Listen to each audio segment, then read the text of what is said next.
So MTV has a long history of trying to get Americans to participate in the political process. And this year, they're using technology and fantasy elections to re-engage with young people who are now much more online than just watching MTV. Please welcome our next speaker, the Vice President of Public Affairs of MTV, Jason Rzepka.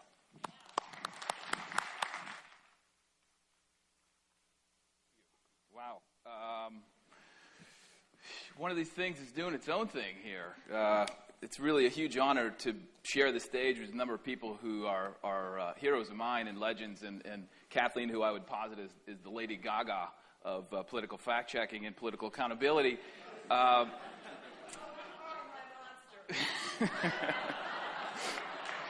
was unscripted. So my name is Jason Rzepka. I head up public affairs at MTV. I have the distinguished privilege of using MTV's superpowers for good. That's my job description.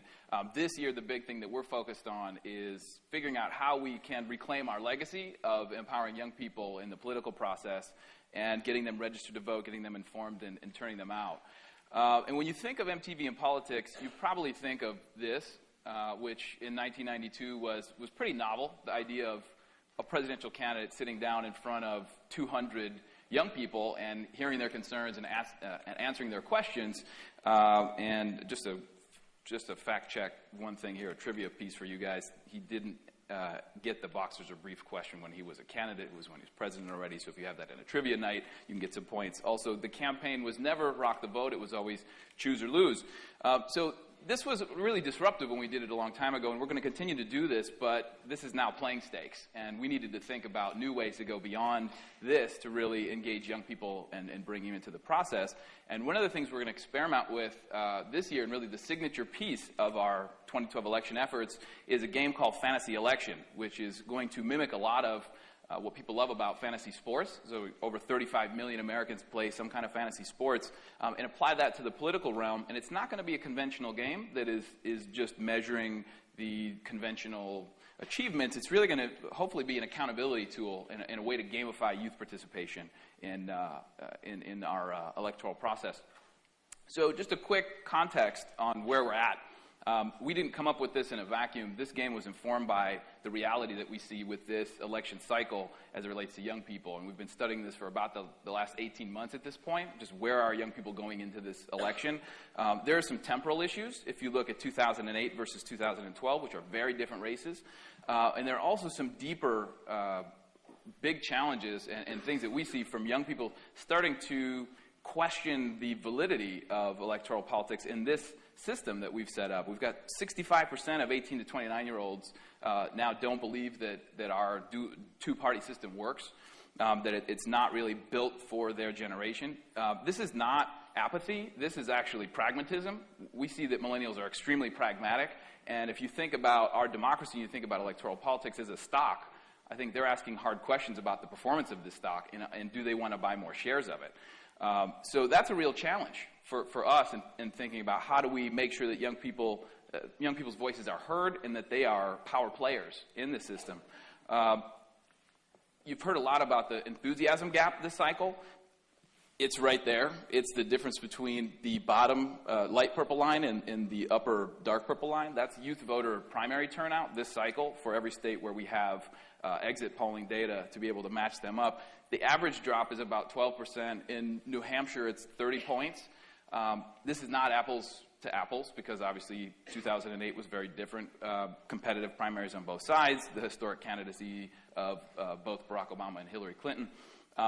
So it's apples to oranges, but it doesn't matter because I'm here to submit that our audience right now is not digging these oranges, and we need to be cognizant of that if we're going to bring people in. If we talk about gaming the system, gaming the political system, there have been a number of efforts. We've seen some experimentation, everything from a fantasy Congress game that some college students launched where you earn points for bills coming out of committee, to a really valiant effort from American Public Media with Budget Hero, where you had the unenviable task of trying to balance the federal budget. So we've seen some efforts with gamification. We think it's really a nascent field. We think it's ripe for experimentation. We really feel like this is an idea whose time has come, and so we really want to play a role in pioneering that and moving it forward. So what I'm calling on all of you guys to do, and what we're going to call on our audience to do, is to have a fantasy election. And we really believe that this is within our grasp as citizens, and that's the way the game is built. And let's think about fantasy election as double entendre. So if we were to have a fantasy election, what would that look like? I think we would want candidates who were transparent. We would want candidates who are honest. There's a novel concept.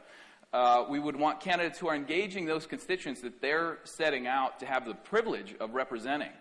And on the flip side, we would want to use this game to penalize the behavior we don't want to see, which includes misrepresentation, lying, and then incivility. The incivility that prevents us from getting anything done, it's driving this gridlock, but also the incivility that is pushing people out of the process, pushing citizens away from our politics because it's become so repellent. So what is that? How are we going to do that with a game? What this is a new kind of political accountability dashboard, where we're going to take the great, outstanding data that's pulsing out of all these great nonprofit, nonpartisan organizations like the Center for Responsive Politics, Project VoteSmart, PolitiFact, and others, and we're going to bring that to life in a game context. And the idea is you're going to draft a team of candidates who are running for the presidency or Congress, and you're going to earn and lose points based on how they behave in the real world. Not perform, but behave. And that's where these data feeds come into play. So we're not measuring how much money you raised last quarter or last month. We're measuring how transparent were you in your fundraising. And that's how you're going to earn and lose points as a candidate.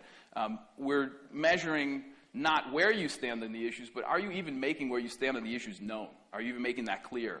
PolitiFact is our partner using the Truthometer, linking up to candidates. So if you get a pants on fire rating, you just lost 400 points in the game, and the people who own you are going to get a push notification that says, your candidate just told a bald-faced lie. You lost 400 points. And what we're trying to do is set this up as a metaphor to say, let's add and drop politicians, just like in the real world. There's 45 million millennials that are eligible to vote this cycle. That makes them one of the largest voting blocs in the country, and we want to really hold a mirror up to their power and do this in a virtual context in the run-up to November 6th, and then do it for real on November 6th. And then just today we announced 2 new partners in CQ Roll Call and PBS NewsHour who are going to give us information on town halls. So are these candidates doing town halls, teletown halls, press avails? Those are all going to be points in the game. So it's very much a values-oriented approach. Flip side is, think about, again, fantasy election, what would that look like? We want young people who are informed, who are engaged, and who are participating. And so we want to give them bonus points for registering to vote, for checking into either real-world political events or ones on television. And we want for reading and sharing campaign news with their friends. These are all going to be bonus points. And that's what this piece looks like. So we've got data partners or partners like Rock the Vote and Foursquare and GetGlue, where those real-world actions are going to be checked into the game and help you propel and move ahead. And us being MTV, we're going to have some fun too. So we've launched this series recently called Rapper Republican, and you are given statements like this one says, "I'm going down as a legend whether or not you like me," and you have to guess if that came from Kanye West or Newt Gingrich. Things are a lot harder than you might expect.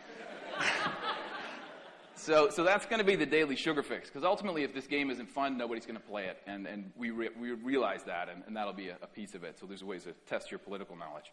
So we know this thing is not perfect. We actually want to invite all of you to help us make it better. So if you want to be a part of this, if you want to play this, if you want to be involved early, you can go to fantasyelection.mtv.com and submit your email, and we'll get you an invite before this launches, and you can be a part of the beta testing. And the other thing is we're really committed to sharing the findings of what we learned from this. The Knight Foundation has been a great contributor and supporter of ours. The main reason that they're involved, in addition to engaging communities, is they want to learn, like gamification of civic engagement, what works, what doesn't. And we want to learn, and we want to share that with all of you so you can not make the same mistakes that we're inevitably going to make through this process. So just in closing, we've launched this thing recently where we're asking the audience to tell us what they really care about, what are the issues they're most passionate about, how do they plan to use their power in this election cycle. And so I thought I'd just use a few of those to connect back to what we hope this game can do. We think and we hope that this game can be a new way to ask tough questions and hold candidates accountable. We think it can be a new way to ensure that candidates are articulating their vision for how they will create jobs for the future generation and how they're going to help achieve affordable college education. And we're also going to harness celebrity in the game. And I think there's an opportunity to make sure that we can protect JWoww's constitutional right to GTL through the game. But ultimately, big picture, we want to do this and use this as a way to empower young voters. So let's have a fantasy election.